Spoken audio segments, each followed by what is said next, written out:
As you can see, the roads next to the rivers are still covered in water. Many of these neighbors are still pumping out each other's houses. Some have electric, some don't. Some pets are still in homes. Many people have had to go in with boats to take care of their pets over the past couple days. We just talked to the sheriff.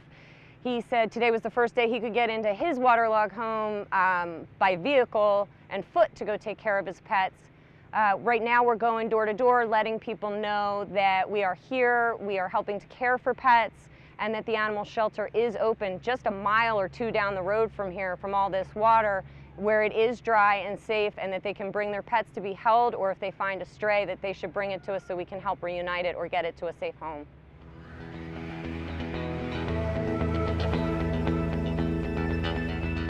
We are here at Hancock County Animal Shelter, which is right outside of Waveland, Mississippi.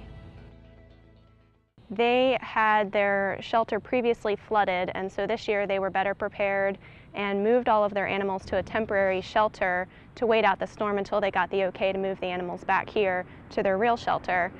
When they returned back with the animals, they realized that some of the tarps that they have out here for the play yard for the animals was destroyed by the hurricane. So they are out here now just trying to get things back together where they need to be, and then also deal with the influx of dogs that they've had since the storm.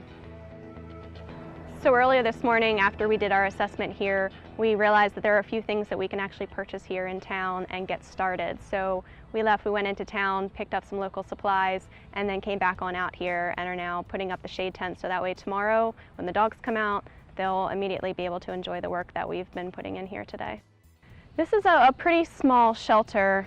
They are currently keeping about 40 dogs here, and we're hoping to get some of those dogs out of here because it's pushed them to the maximum, and they are expecting more dogs to come in here as everyone starts cleaning up after the storm.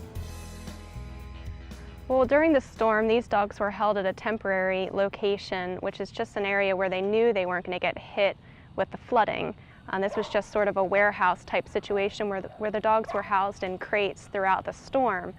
The difficulty there is because of the terrible rains, the dogs weren't really able to get outside as much as they would like to here at their normal facility. And so when they came back, while the dogs seem really well adjusted, during that time they definitely got a little dirty, and so the volunteers were here yesterday giving them all baths to get them ready. A lot of these dogs are available for adoption and looking for new homes. So they got them all scrubbed up, everybody's medicated, vaccinated, and they're ready to move on to find a new home. We're hoping in the next couple of days that we will get these guys back on track to how things are normally running, and hopefully maybe a little bit better. And so we're going to get some of the dogs out of here, reduce the population, and so that way it's a bit more manageable for them to be able to really repair after the hurricane kind of settled down. They've been working like crazy just to try to keep up. So we're hoping that will be a big help, and once everybody leaves and the dogs start going on the transport, that things will just get back to normal.